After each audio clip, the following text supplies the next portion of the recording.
오늘 우리에게 주시는 하나님의 말씀은 다니엘 11장 28절에서 36절, 12장 1절에서 3절까지의 말씀입니다. 북쪽 왕은 전리품을 많이 가지고 그의 본토로 돌아갈 것이다. 그러나 그에게는 거룩한 언약을 거역하려는 마음이 있어서 자기 마음대로 하고서야 그의 땅으로 돌아갈 것이다. 정한 때에 그가 다시 남쪽으로 내려가서 이집트를 치지만 그때에는 전번과 다를 것이다. 서쪽 해안의 배들이 그를 치러 올 것이고 그 때문에 그는 낙심할 것이다. 그는 퇴각하는 길에 거룩한 언약을 맺은 사람들에게 분풀이를 할 것이고 자기 나라로 돌아가서는 거룩한 언약을 저버린 사람을 뽑아서 높이 앉힐 것이다. 그의 군대가 성전의 요새 지역을 더럽힐 것이며 날마다 드리는 제사를 없애고 흉측한 파괴자의 우상을 그곳에 세울 것이다. 그는 속임수를 써서 언약을 거역하여 악한 짓을 하는 자들의 지지를 받을 것이지만 하나님을 아는 백성은 용기 있게 버티어 나갈 것이다. 백성 가운데서 지혜 있는 지도자들이 많은 사람을 깨우칠 것인데 얼마 동안은 그 지혜 있는 지도자들 가운데 얼마가 칼에 쓰러지고 화형을 당하고 사로잡히고 약탈을 당할 것이다. 학살이 계속되는 동안에 하나님의 백성이 조금은 도움을 받을 것이나 많은 사람은 술책을 쓰며 적군과 한패가 될 것이다. 또한 지혜 있는 지도자들 가운데 얼마가 학살을 당할 것인데 이 일로 백성은 단련을 받고 순결하게 되며 끝까지 깨끗하게 남을 것이다. 하나님이 정하신 그 끝날이 올 때까지 이런 일이 계속될 것이다. 북쪽 왕은 자기 좋을 대로 하며 스스로를 높이고 모든 신보다 자기를 크다고 하며 괴상한 말로 가장 높으신 하나님을 대적할 것이다. 하나님의 진노가 끝날 때까지는 그가 형통할 것이다. 하나님은 정하신 것을 반드시 이루시기 때문이다. 그때에 너의 백성을 지키는 위대한 천사장 미가엘이 나타날 것이다. 그리고 나라가 생긴 뒤로 그때까지 없던 어려운 때가 올 것이다.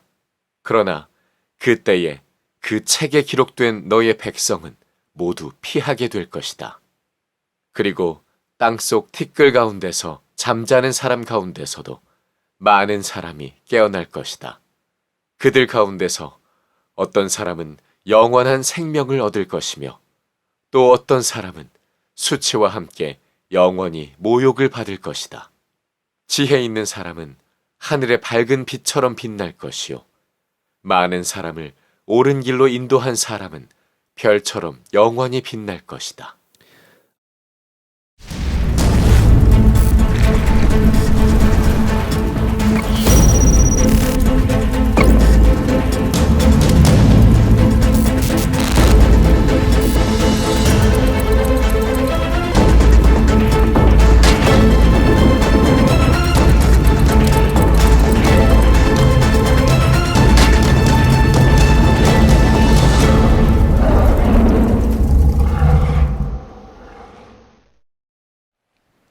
바벨론의 다니엘처럼 시리즈의 14번째 시간입니다.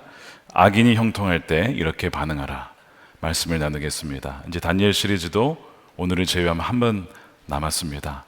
여름이 시작했는데 겨울이 되어서야 끝을 맞이하게 됩니다. 세속적 도시에서 신앙인으로 사는 것 쉽지 않죠. 많은 이유 중에 그 중에 하나가 안 믿는 사람들 또한 악인이라고 할 수 있는 하나님을 대적하는 이들이 세상에서 형통하기 때문에 그렇습니다. 저들은 하나님 믿지도 않고 하나님을 대적하는데 왜 이렇게 잘 사는 거야? 그것을 볼 때 마음이 낙심이 되고 내가 잘 사는 건 맞나? 이런 생각이 들 때도 있지 않습니까? 물론 의인이 형통해야 되고 악인은 망해야 되는데 왜 악인은 형통이 하냐? 이런 질문에 담긴 함정이 있습니다. 뭐냐면 나는 의인이고 저 사람은 악인이다 라고 하는 이분법이죠. 여러분, 하나님만 온전히 선하시고 사실 사람은요 악한 사람에게도 선한 면이 있고 선한 자에게도 악한 면이 있습니다. 그러니까 우리는 나는 악인이 아니야 라고 하는 그 생각에 함정에 빠져서는 안 됩니다. 늘 우리 안에 숨겨진 그림자, 우리의 악한 면이 있음을 기억하고 늘 그것을 주님 앞에 내어드리고 정결케 되어야 된다는 것을 잊어서는 안 됩니다. 그럼에도 불구하고 오늘 본문에는 순수 악이라고도 볼 수 있는 악한 왕이 등장을 해요. 다니엘서 저번에 10장에서는 천상계에서 벌어지는 이 천사들의 전쟁, 영적 전쟁이 있었죠. 다니엘이 기도했을 때.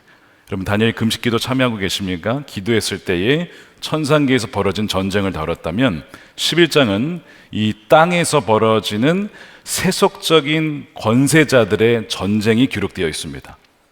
굉장히 많은 부분들이 대부분 그 내용인데 하나님의 백성에 대한 내용은 거의 나오지 않아요.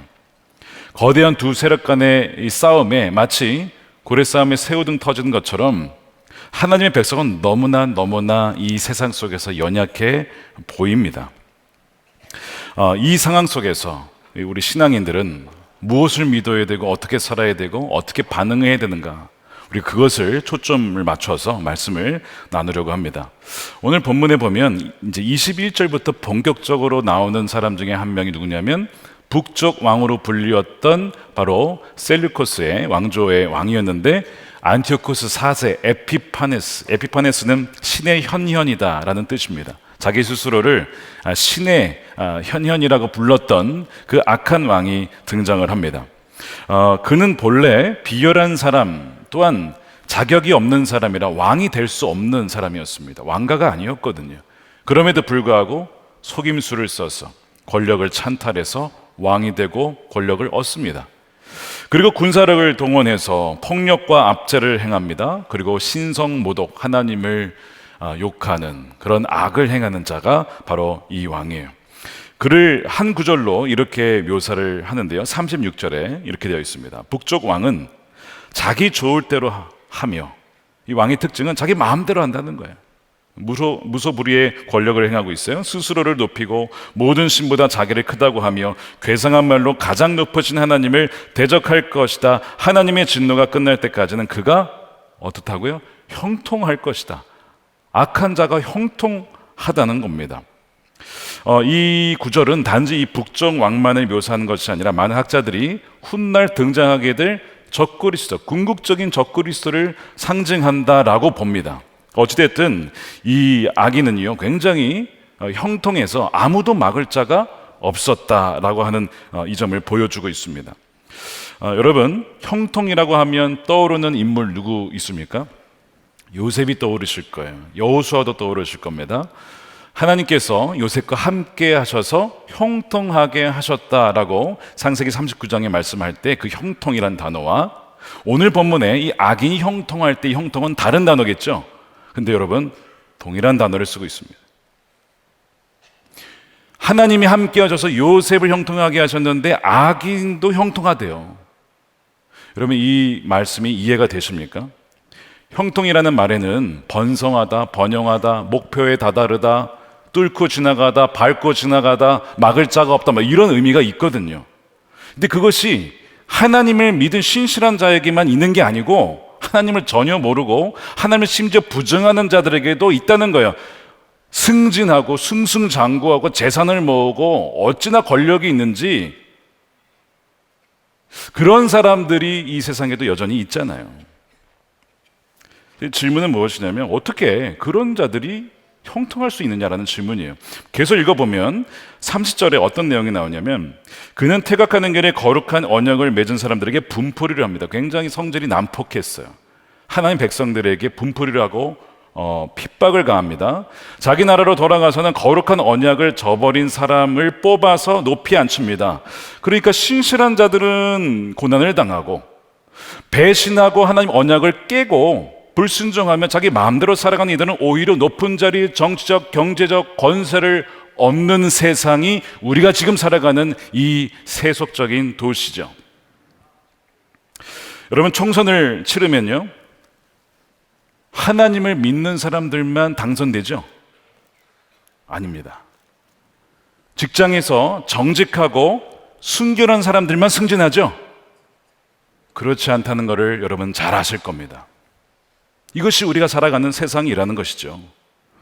그러니까 이런 악인들의 형통으로 인해서 촉발된 소위 공정성의 이슈가 있었어요. 이것은 오늘 본문에만 나오는 것이 아니고 구약 성경을 내내 읽어보시면 하나님의 선지자들이 이 문제를 제기를 합니다. 누구에게요? 하나님께 물어요. 예를 들어서 예레미야 선지자가 예레미야 12장 1절에서 이렇게 얘기를 해요. 주님, 제가 주님과 변론할 때마다 언제나 주님이 오르셨습니다. 그러므로 주님께 공정성 문제를 한 가지 여쭙겠습니다. 어찌하여 악인들이 형통하며 배신자들이 모두 잘 되기만 합니까? 이게 예레미야, 신실했던 예레미야의 질문이었습니다. 공정성, 불공정, 불의가 왜 있냐 이거죠. 왜 배신하는 사람들이 더 잘 되냐 이거예요. 자신의 어떤 그 기회에 따라서 이 사람들과 결탁했다가 때가 되면 배신을 하고 이 사람과 결탁해서 공모하여 세력을 모은 사람들이 왜 더 잘 되냐, 이것이 옳은 일입니까 주님이라고 예레미야는 질문을 한 것입니다. 여러분도 혹시 이런 질문들을 혹시 갖고 오늘 이 자리에 오시지 않으셨습니까? 제가 그렇게 신실하게 일했는데 왜 저렇게 속이고 앞과 뒤가 다른 저 사람이 왜 승진을 하고 잘 되는 것입니까? 라는 그 질문, 예레미야가 이 질문을 품었어요. 다음 세대, 특히 젊은이들의 특징 중에 하나가 이 공정성 이슈가 있다고요. 공정하지 않으면 이의를 제기한다는 거예요. 과정이 있어서 투명하지 않으면 이거 어떻게 된 거냐, 이의를 제기한다는 거예요. 이것이 MZ세대 젊은이들의 특징입니다. 예레미야가 MZ세대였는지 모르겠지만 그 의문을 가지고 제기를 하는 거예요. 근데 예레미야만이 아닙니다. 시편 73편에 보면 아삽, 우리를 얘기하면 예배 인도자죠. 하나님을 찬양한 사람인데 시험 들었어. 악인의 형통을 보고 시험에 들어서 믿음을 거의 잃어버릴 뻔했습니다. 무슨 얘기를 하냐면 이런 거예요. 시편 73편 12절, 놀랍게도 그 악인들은 모두가 악인인데 신세가 언제나 편하고 재산이 늘어만 간대요. 이렇다면 내가 깨끗한 마음으로 살아온 것과 내 손으로 죄를 짓지 않고 깨끗하게 살아온 것이 허사 아닙니까? 나도 그들처럼 살아야지 라고 하는 유혹을 받아요. 라고 제가 말했다면 나는 주님의 자녀들을 배신한 일을 저도 하였을 것입니다 라고 이렇게 막 실족하게 되는 어떤 상황들이 이 아삽의 주변에서도 벌어진 것입니다. 아삽은 성경에서 찬양하던 자 아닙니까? 뭐 무슨 일이 있었겠어요. 그런데 그도 그런 곳에서도 그런 일들을 보았다. 예레미야, 아삽, 나중에 이제 살펴보진 않았지만 하박국 선지자도 1장에서 그 얘기를 하거든요. 동일한 질문을 합니다. 이해가 되지 않습니다. 그러니까 이 구약 신약 전체에 보면 이 공정성 이슈, 악인이 형통한 이슈는 새로운 일은 아니고 늘 제기되었던 거예요. 북방 왕이 형통하게 된 것도 마찬가지입니다. 우리 시대에도 마찬가지입니다. 이 상황 속에서 우리는, 믿는 이들은 어떻게 반응하는 것이 하나님 보시기에 기뻐하신 일일까? 오늘 본문의 근거에서 세 가지 반응을 말씀을 드리려고 합니다. 첫 번째는요, 여전히 하나님의 뜻이 성취되고 있음을 신뢰하라입니다. 신뢰하라. 이 11장 전체는 환상이잖아요. 하나님께서 천사를 통해서 다니엘에게 보여주신 환상이에요. 일어난 일이 아니고 일어날 일, 벌어질 일에 대해서 미리 보여주신 거예요. 이런 일들이 있을 거야, 너희들이 고난을 당할 거야, 악인들이 형통할 거야, 이걸 다 보여주십니다. 근데 보여주신다는 얘기는 하나님이 모르지 않고 다 알고 있어. 내가 이런 일을 다 알고 있고, 심지어 그 중에서는 내가 적극적으로 행하는 일들이 있어. 물론 허용하는 일이 있지만 벌어지도록 내가 적극적으로 개입한 일도 있어 라고 하는 것을 보여주시는 거예요. 예를 들면 3절에 보면 페르시아 제국이 망할 거야, 알렉산더 대왕이 그 나라를 차지할 거야, 그거 내가 한 거야. 그게 3절이에요. 4절 읽어보십시오. 알렉산더 대왕 금방 죽어. 그의 자녀들이 그 나라를 계승하지 못할 거야. 그거 내가 한 거야. 그 나라가 네 군데로 쪼개질 거야. 하나님 다 얘기해 주시거든요.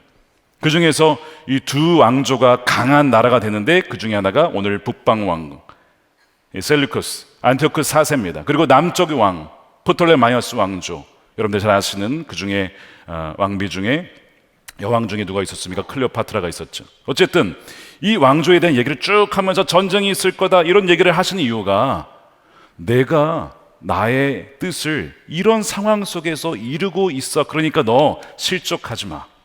흔들릴 거 없어.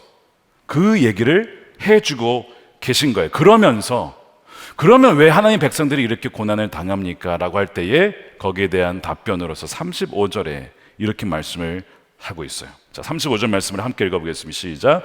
또한 지혜 있는 지도자들 가운데 얼마가 학살을 당할 것인데 이 일로 백성은 단련을 받고 순결하게 되며 끝까지 깨끗하게 남을 것이다. 하나님이 정하신 그 끝날이 올 때까지 이런 일이 계속될 것이다. 하나님이 정하신 기간 안에 벌어진 일이에요.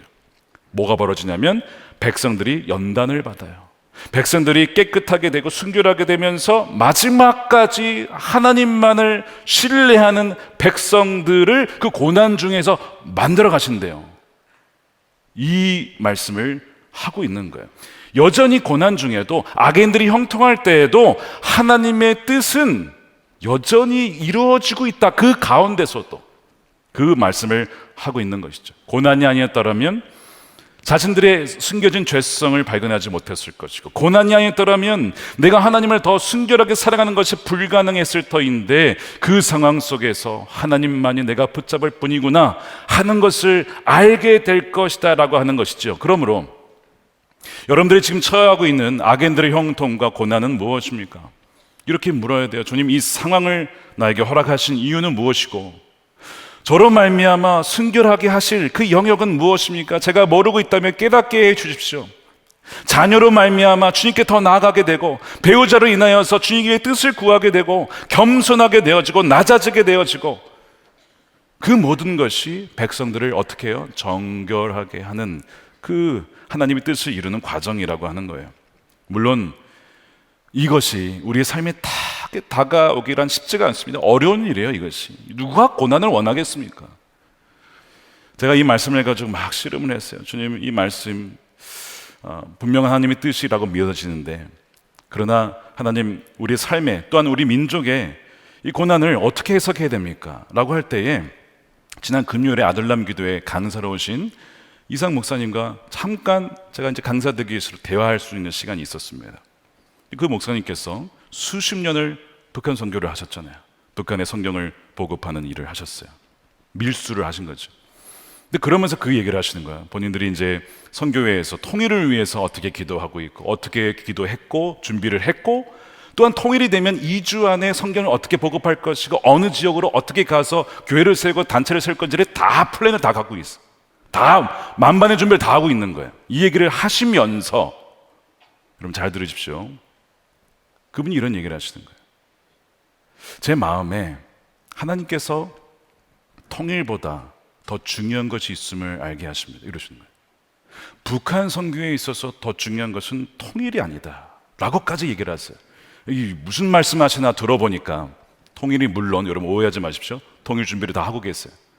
그러나 통일보다 더 중요한 것은 정말 그 북한 땅에 복음이 증거되느냐, 복음 증거가 훨씬 더 중요한 거야. 물론 통일이 되어야 우리가 복음이 증거된다라고 우리가 여기고 있습니다. 그런데 왜 하나님께서 6.25 전쟁이 끝난 지 지금 정전 70년이 지나도록 열지 않으시고 이 상태로 두실까? 하나님이 무능해서입니까? 능력이 없어서입니까? 관심이 없어서입니까? 아니잖아요. 근데 그분이 수십 년간 북한, 중국 오고 가면서 느낀 것은 그 고난의 상황 속에서 하나님이 준비시키시는 일이 있더라는 거예요. 통일이 되어서 될 일이 물론 있지만, 분단이 되는 상황이기에, 고난의 상황 속이기에, 악인이 형통하기에 이루어질 수 있는 그 일이 북한에서 일어나고 있다는 거예요. 본인은 그걸 느낀다라고 하는 얘기를 들었어요.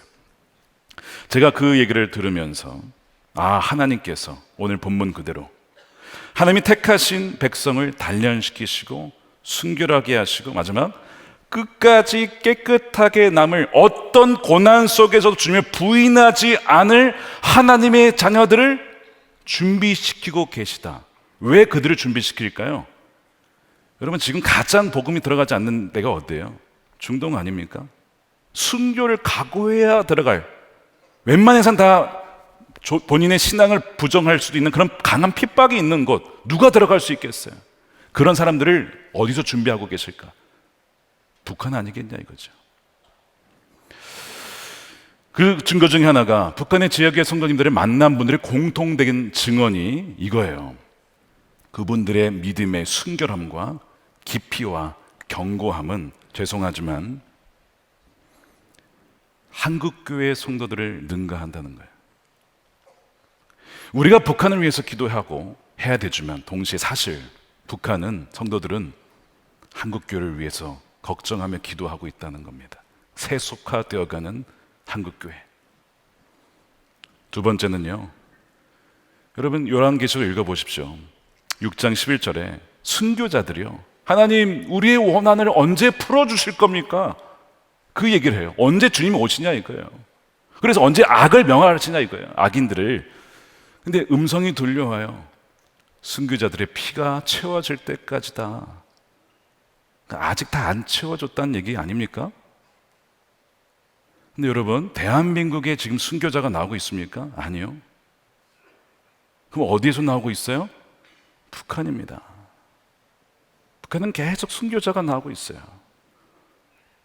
다 이해할 수 없는 하나님의 고난인데 그 가운데서도 하나님은 여전히 하나님의 뜻을 신실하게 이루고 계시다라고 하는 것. 우리가 북한을 위해서 더 기도해야 될 이유 아닐까요? 35절 다시 보시면요, 지혜 있는 제자들 가운데 얼마가 학살을 당한다. 순교당하는 거 아닙니까? 근데 그 일로 말미암아 백성은 더 단련을 받고 주님을 부인하는 것이 아니고 더 주님을 붙잡게 되고 순결하게 되고 끝까지 깨끗하게 믿게 되는 이들이 나온다는 거예요. 하나님께서 분명 하나님 정하신 때에 통일을 이루실 것입니다. 그러면서 동시에 말씀드린 대로 하나님께서 그 과정을 통해서 순결하게 연단된 이들을 통해서 성교 완성을 이루실 거예요. 하나님이 그것을 한국교회와 북한의 성도들을 통해서 이루고 계신 줄로 믿습니다. 하나님은 주무시는 것이 아니에요. 침묵하시는 것이 아닙니다. 이상 목사님 쓰신 붉은 예수쟁이라는 책에 보면 가장 최근에 있었던 일 중에 이런 얘기가 담겨 있어요. 2019년 9월에 한 편지가 왔습니다. 무슨 소식인가 봤더니 금화라고 하는 북한 여성에 대한 소식이에요. 그녀는 원래 북한에 있다가 너무 힘들어서 중국에 나갔다가 이 목사님 선교하시는 그 선교회 일꾼을 통해서 복음을 듣고 예수님을 알게 됩니다. 하나님 아버지를 알게 됐어요. 그 감격 속에 세례를 받고 3일간 집중 양육을 받아요. 근데 그 3일 이후에 그녀가 이런 고백을 하는 거예요. 자, 북한으로 들어가겠다는 거예요. 그러면서 하는 얘기가 이거였어요. 사랑하는 아버지, 저는 북한으로 갑니다. 불가마와 같은 아버지 하나님 모르고 사는 그 땅에 들어갑니다. 무서운 감옥과 죽음이 있을지도 모르지만 두렵지 않습니다. 주님께서 나의 죄를 다 사해 주셨고 함께 하시니까 친구들이 하나님 모르고 죽어가고 있는데 나만 살겠다고 여기서 편하게 저의 인생을 눌러 앉는다면 저 아버지 딸 아닙니다. 북한 땅 방방곡곡 다 밟고 다니며 하나님께 예수님께 기도할 것입니다. 내 친구들 살려주세요. 제일 나쁜 사탄에게 속아가는 인민들 한 사람 한 사람 건져 하나님 나라 위에 하나님 아버지 복음 전하렵니다. 이 딸이 가는 길마다 아버지께서 주님께서 사랑과 은혜를 주어서 한시 바쁜 이 딸의 길을 열어주시기를 간절히 기도합니다. 그거 하고 들어갔어요. 그게 2012년 2년 뒤에 잡혔어요. 2014년에 공산당국에 발각되어 투옥이 되었습니다. 그리고 소식이 끊겼는데 2019년 9월에 연락이 온 거예요. 편지가 그녀에 대한 소식이었어요. 함경남도 15호 교화소에서 옥사했다라는 편지를 선교단체가 알게 됩니다. 순교를 당했어요. 근데 그 2년의 시간, 아니 모르죠. 그 2014년에서 2019년에 또 어떤 일이 있었는지는 하나님만이 아시겠죠. 분명한 것은 그녀로 말미암아 더 많은 제약의 성도들이 생겼다라고 하는 것. 끝까지 신앙을 붙잡는 거룩한 주의 백성들이 생겨났다라고 하는 것. 하나님은 악인이 형통하고 의인이 고난을 받을 때에도 하나님의 뜻을 이루십니다. 여러분, 그것을 신뢰하시길 축복합니다. 두 번째는 어떻게 반응해야 되는가? 미혹되지 않도록 깨어 분별하는 것입니다. 악인이 형통할 때 일어날 수 있는 미혹이 뭐냐면 나도 그들처럼 되고 싶다라고 하는 겁니다. 아까 말씀드린 대로 하나님이 안 믿어도 너무 잘 살아, 재산이 막 늘어나고 너무 권세가 있고 권력이 있고 나도 그들처럼 되고 싶다라는 미혹이 든단 말이죠. 너무나 잘 나가니까요. 그래서 그들의 방법과 수단을 나도 쓰고 싶은 유혹이 듭니다. 이 북방왕이 어떻게 지지를 받냐면 속임수를 씁니다. 32절에 그는 속임수를 써서 언약을 거역하여 악한 짓을 하는 자들의 지지를 받는다는 겁니다. 이 속임수가 정확히 번역하면 아첨이에요. 플래터, 아첨입니다. 사람들에게 아첨을 해요. 근데 이 아첨이라는 단어가 잠언 5장에는 음행하는 여인이 남성들을 유혹할 때 달콤한 말로 유혹하는 그 단어를 쓴 거예요. 똑같은 단어입니다. 사람들이 거기에 넘어가게 된다는 것이죠. 어떤 유혹입니까? 야, 너도 나처럼 될 수 있어. 하나님 왜 믿어? 안 계셔. 떠나. 주일날 교회 왜 가? 이런 식으로.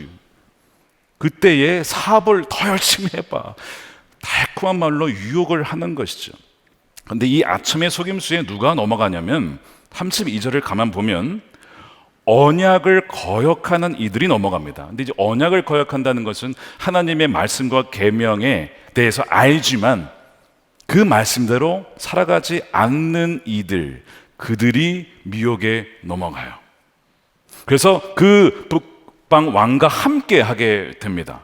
하나님을 아는 것도 아니고 모르는 것도 아니고 애매한 그들이 미혹을 당해서 합류를 하게 되는 거예요. 그러니까 여러분, 악인이 득세할 때에, 고난을 당할 때에는요, 어떤 일이 벌어지냐면 알곡과 가라지가 구별이 됩니다. 평소에는 몰라요. 그런데 고통의 시기에 악인이 득세할 때는 이것이 확 갈라지게 됩니다. 우리는 어느 편에 서게 될까요? 여러분 자신을 아십니까? 우리 자신을 알아야 됩니다. 사람들이 결국 여호와 신앙을 떠나죠. 34절에 학살이 계속되는 동안에 하나님의 백성이 조금은 도움을 받을 것이나, 아마 이것은 무력 시위를 통해서 대항하려고 했던 그 부분을 말하는 것 같아요. 많은 사람은 술책을 쓰며 적군과 한패가 될 것이다. 많은 사람들은 배신을 합니다. 민족을 배신을 하고 하나님을 배신을 해요. 근데 여러분, 이 배신이요, 하루아침에 벌어진 것은 아니라고 말씀을 드렸죠.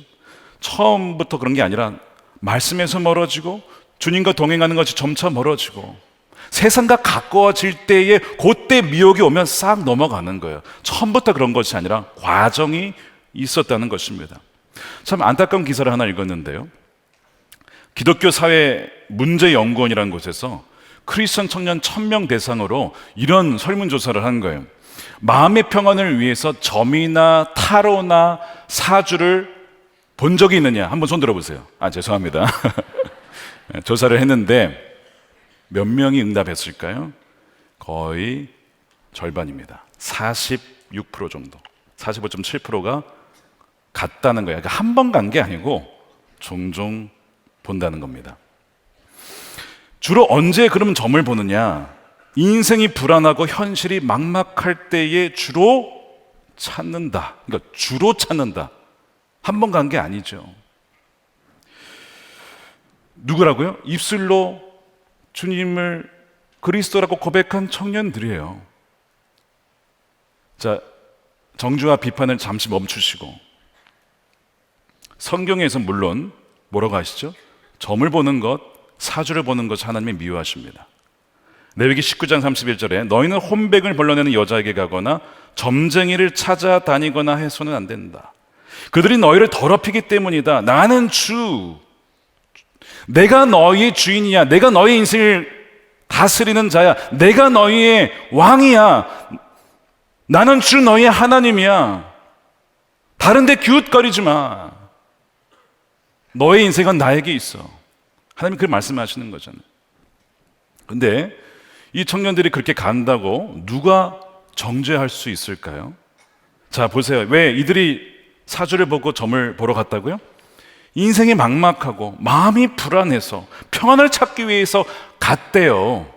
이것을 뒤집어 보면, 그러면 교회에서는 하나님을 만나지 못했고 교회에서는 평안을 누리지 못했다는 반증 아닐까요? 교회에서는 반겨주고 그들의 이야기를 들어주고 그런 아픔이 있구나, 그런 어려움이 있구나 공감해주고 함께 울어주고 아파해주는 그런 공동체가 없었던 것 아닐까요?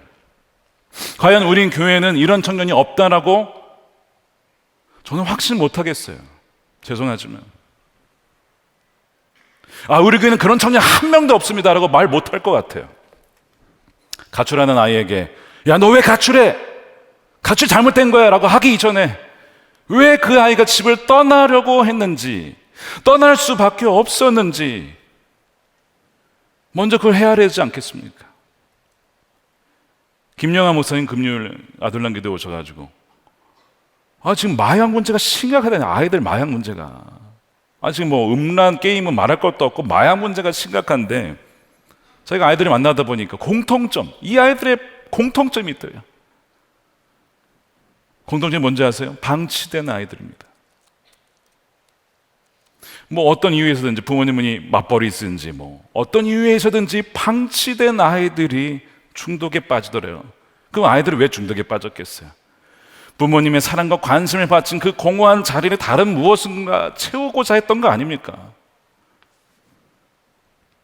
그러니까 이 청년들이 사주 보러 가고 점 보러 가고 먼저 비판할 게 아니고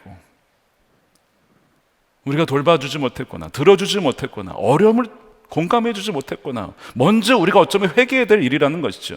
물론 그럼에도 불구하고 분명 점치는 것은 하나님을 부인하는 것이고 배반하는 일이기 때문에 해서는 안 될 일이에요. 자, 34절에 많은 사람의 접근과 한패가 될 것이다가 남의 이야기, 과거의 이야기가 아니고 지금 벌어지는 일이고 지금 한국교회와 다음 시대와 젊은이들에게 벌어지고 있는 일이라는 점입니다. 이때 누가 있어야 되냐? 이 북방왕이 막 미혹해 사람들이 다 배신하고 그를 따라갈 때에 그 중에서도 깨어있는 사람들이 있었어요. 지혜자들이 있었습니다. 너희들이 그래서는 안 된다. 아무리 고난 중에서도 하나님 떠나면 안 되는 거야. 목숨을 바쳐서라도 버텨나갔던 사람들이 있었어요. 그 사람들이 지혜 있는 자들입니다. 33절에 보십시오. 백성 가운데서 지혜 있는 지도자들이 많은 사람을 깨우친다는 거예요. 히틀러가 득세했을 때 고백교회 성도들이 우리가 따라야 될 자는 나치 히틀러가 아니라 오직 예수 그리스도 뿐이다라고 담대하게 목숨을 걸고 외쳤던 그런 사람들이 그때도 있었고 지금도 있어야 된다는 거예요. 청년들이 그렇게 방황하고 알갈 때 아니다, 주님이 너의 인생을 주관하셔 라고 붙잡아 줄 수 있는 사람들이 어디에 있을까요? 저는 여러분들이 되시기를 축복해요. 어떠한 시류에도 휩쓸리지 아니하고 굳건히 버티는 그 사람을 오늘 본문은 지혜 있는 자라고 하면서 동시에 32절에는 뭐라고 되어 있습니까? 함께 읽겠습니다. 하나님을 아는 백성은 용기 있게 버텨 나갈 것이다. 용기 있게 버텨. 아니야. 그 길이 아니야. 주님이 원하시는 길은 이 길이야. 말씀에 순종하는 길이야. 하나님을 예배하는 길이야. 주님과 동행하는 길이야 라고 사랑 안에 진리를 담아서 그들을 옳은 길로 인도해 주는 사람, 하나님 찾으시는 사람이에요. 지금 이 시대 본교회 드림 프로젝트가 있는 거 아십니까? 갈렙교회 어르신들이 헌금한 것을 젊은이 교회 청년들 장학금으로 줘요. 재정적으로 쉽지 않거나 혹은 뭐 여러 가지 상황 때문에 재정이 필요한 친구들. 그러면 그 젊은이들은 청소년 아이들을 멘토링 해줍니다. 공부를 가르쳐주고 기도를 가르쳐주고 같이 기도하고 말씀을 보고 영어도 같이 보고 밥도 같이 먹고 그 아이들의 고민도 들어주고. 왜요? 이 아이들이 너무나 방황하니까. 방치되어 있는 아이들도 있으니까 청년들이 멘토링을 해줘요. 그러면 이 청년들은 누가 멘토링을 합니까? 우리 어르신들이 또한 멘토링을 같이 해줘요. 그리고 교육자들이 같이. 이 드림 프로젝트입니다. 우리 교회에 있는. 하나님께서 일을 이루셨다고 저는 확신합니다. 그리고 더 확산되기를 원해요. 여러분, 깨어 분별하십시오. 그리고 지혜 있는 자가 되어서 하나님을 아는 자가 되어서 방황하며 떠나가며 이 세상의 시류에 휩쓸려가는 다음 세대들을 붙잡아 주시기를 원해요. 저 여러분들의 사명입니다. 세 번째 반응은요, 악인과 의인의 끝을 동시에 보라는 거예요. 끝을 보라는 거예요. 악인의 끝을, 의인의 끝을 보라는 것입니다. 다니엘이 지금 환상을 통해서 본 것은 하나님께서 이 역사의 마지막이 어떻게 될 것인가를 계속 큰 그림을 보여주고 마지막이 어떠한지를 미리 보여주시는 거예요. 악인의 끝은 멸망이라는 것이죠. 45절에 읽지 않았지만 그의 끝이 이를 것이니 그를 도와줄 사람이 없을 것이다. 한때는 사람들이 몰렸지만, 정치적인 권력을 가졌지만 아무도 도와줄 사람이 없을 것이다. 이것이 그의 끝이에요. 20년 만에 끝납니다. 그의 통치는. 그러면서 그 뒤에 12장을 읽어보시면 이 악인이 어떤 심판을 받게 되느냐, 또한 의인은 어떤 결과를 맞이하게 되느냐, 2절의 말씀이 이렇게 되어 있어요. 땅속 티끌 가운데 잠자는 사람 가운데 많은 사람이 깨어날 것이다. 그들 가운데 어떤 사람은 영원한 생명, 의인이죠. 이게 의인의 끝이에요. 이걸 봐야 돼요. 동시에 어떤 사람은 수치와 함께 영원히 모욕을 받을 거예요. 이것이 악인의 끝입니다. 이 두 가지를 항상 먼저 믿음의 눈으로 보라는 거예요. 그리고 오늘을 살아라. 결론이 어떠한지를 이미 다 보여주셨어요. 일제강점기 때 영원히 계속될 것만 같았어. 이 제국이 아니야, 영원할 수 없어, 반드시 망할 거야 라고 하는 믿음으로 나간 사람이 있는 반면에 우리는 이제 더 이상 가망이 없어, 일제에 합력하는 것이 맞아 라고 했던 사람이 있었다. 완전히 길이 갈리는 것이죠. 끝을 보라는 거예요. 지금 보여주셨잖아요. 시편 1편 4절에 악인들은 그렇지 아니하며 오직 바람에 나는 겨와 같도다. 여러분, 악인의 형통이 부러우십니까? 부러워하지 마십시오. 끝이 분명히 나와 있어요. 반면에 지혜 있는 자들, 아까 그 얘기했던 하나님을 아는 백성의 마지막은 무엇이냐? 다니엘서 12장 3절입니다. 함께 읽겠습니다. 시작. 지혜 있는 사람은 하늘의 밝은 빛처럼 빛날 것이요 많은 사람을 옳은 길로 인도한 사람은 별처럼 영원히 빛날 것이다. 아멘이죠. 아까 이렇게 방황하는 이들은 아니야, 이 길이야 라고 옳은 길로 인도한 사람들은 영원히 그 나라의 별과 같이 빛나게 될 줄로 믿으시길 축복합니다. 아까 그 시편 73편의 아삽이 거의 시험 될 뻔했다고 말씀을 드렸어요. 그런데 하나님께서 그를 주님의 성소로 부르십니다. 하나님의 임재가 가득한 그곳에서 그가 본 것은 무엇이냐면 악인의 멸망이었습니다. 시편 73편 17절에 마침내 하나님의 성소에 들어가서야 악한 자들의 종말이 어떻게 되리라는 것을 깨닫게 되었습니다. 주님께서 그들을 멸망에 이르게 하십니다. 그들이 마침내 끝장을 맞이합니다. 주님께서 깨어나실 때에 그들은 한낱 꿈처럼 자취도 없이 사라집니다. 악인의 끝을 보았어요.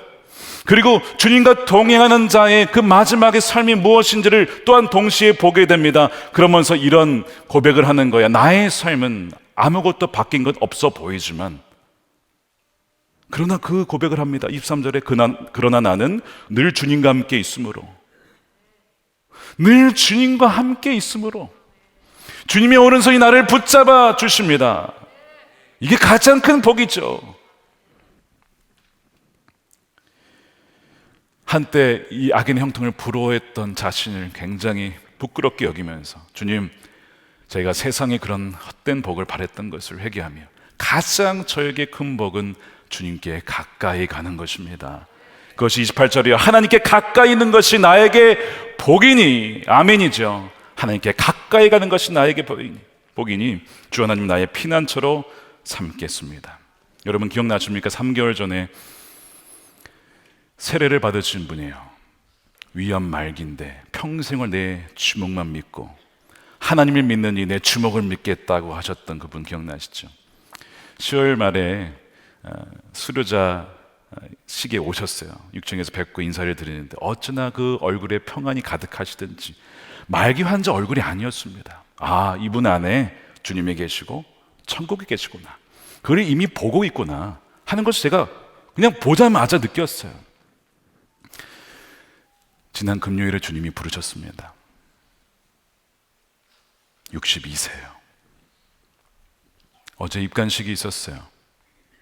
그분의 얼굴을 보신 분들의 고백이 어찌나 그 얼굴이 평강하든지.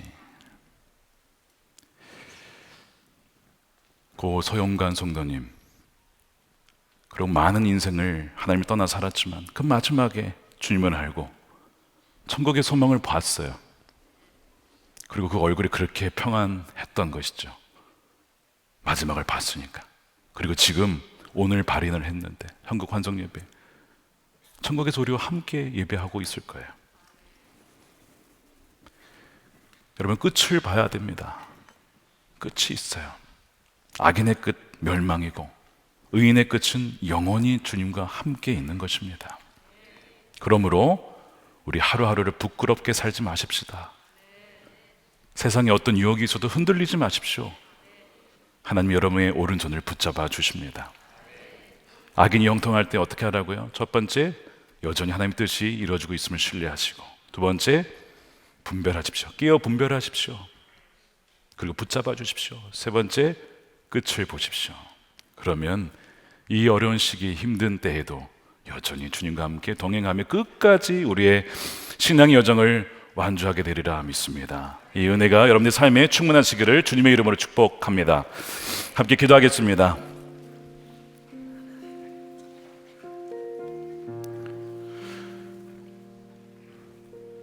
참 부끄러운 때가 있었습니다. 세상에 악인의 형통을 부러워했던 우리의 모습, 저도 마찬가지입니다. 저라고 별 수 있겠습니까? 근데 그때마다 다윗야, 아니야, 하나님 나라를 봐, 나를 봐, 영원한 영광을 봐 라고 하세요. 오늘 말씀을 통해서도 여러분 어떤 형편에 있든지 주님이 여러분과 함께 하시고 여러분의 오른손을 붙잡고 계십니다. 그러므로 여러분 낭망하지 마십시오. 신뢰하십시오. 분별하시며 끝을 보시고 오늘을 살아가십시오. 하나님께서 여러분의 삶을 정확하게 하나님의 뜻에 따라 인도하실 것입니다. 그 믿음 가지고 함께 우리 통성으로 기도하도록 하겠습니다. 하나님 감사합니다. 주님, 아버지 악인이 형성하는 이 세상 속에서 하나님이 우리 함께 하십니다. 주님 우리 함께 하신 주님을 찬양합니다. 아버지 주님을 붙잡고 오늘 살아가게 하시고 부끄러움이 없는 삶을 살아가게 하여 주시옵소서. 주님 우리와 함께 하시며 하나님의 오른손으로 붙잡아 주시네 감사를 드립니다. 악인의 형통에 부러워하지 말아라. 주님의 그 영광의 대로를 바라보며 나아갑니다.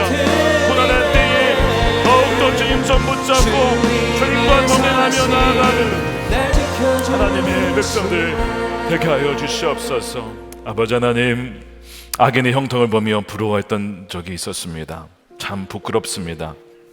주님 앞에 고개를 들기가 참으로 어렵습니다. 그러나 우리의 이런 연약함도 다 아시는 주님, 우리를 버리지 아니하시고 여전히 우리와 함께 하시고 우리의 손을 붙잡아 주시는 주님으로 인하여서 감사드립니다. 우리의 눈을 활짝 열어주셔서 이 길의 끝에 주님이 계시고 또한 천국에 있으며 하나님 나라가 있음을 보는 눈이 활짝 열리기를 원합니다.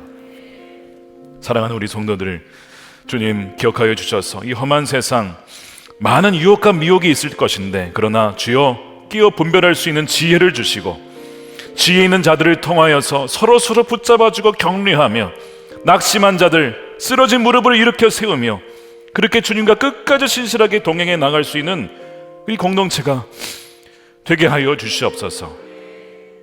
고난 중에 있는 성도들을 기억하여 주셔서 하나님 질병 중에도 사업의 실패 중에도 가정의 풍파 속에서도 언제나 천하신 하나님만을 붙잡고 나아가는 우리 성도들 되게 하여 주시옵소서. 주님 감사합니다. 이 시간에 귀한 거 구별하여 주님께 올려드리며 11조의 감사헌금으로 주님께 드리며 우리의 몸과 마음을 주님께 내어드리니 기쁘신 주의 크신 뜻을 따라 마음껏 우리의 인생과 삶과 우리의 몸을 사용하여 주시옵소서. 북한에 억눌려 있는 성도들을 기억하여 주셔서 주님, 김국기 목사님, 최춘기 선교사님, 장문선 입사님, 하나님 저의 묶여있는 저의 영혼들을 주여 하나님 풀어주시되 해방시켜 주셔서 속히 자유의 몸을 얻게 해주시되 복음이 증거되어서 하나님의 순결한 백성들이 또한 준비되게 하여 주시옵소서. 땅끝까지 이르러 복음을 증거하러 나간 땅끝에 계신 우리 선교사님들 주여 우리가 기도로 물질로 우리도 또한 그곳에 함께하여 주님이 오시는 그날까지 복음이 끝까지 전파되기를 원하오니 주여 그들을 강건케 하게 하시고 하나님 붙잡아 주시옵소서. 다시 오신 주님을 우리 모두가 맞이하는 그날을 사모합니다. 마라나타 주 예수여 어서 오시옵소서. 우리의 모든 눈물과 아픔을 닦아 주시옵소서. 감사함이 예수님의 이름으로 기도드립니다. 아멘. 우리 다 같이 일어나셔서 우리 찬양하겠습니다. 주님의 선하심.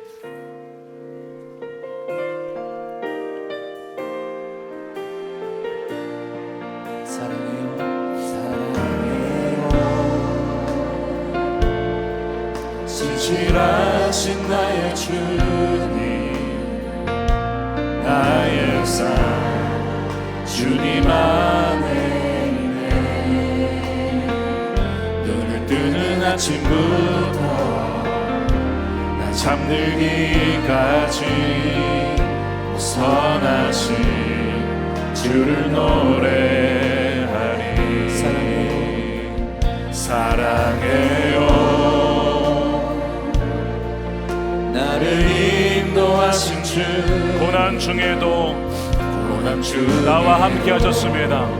나와 함께 하셨네. 내 아버지 되시며 내 아버지 되시며 내 친구 되신 나의 삶 주님 안에 있습니다. 나의 삶 주님 안에 신실하신 나의 주님, 진실하신 나의 주님, 나의 삶을 인도하셨습니다.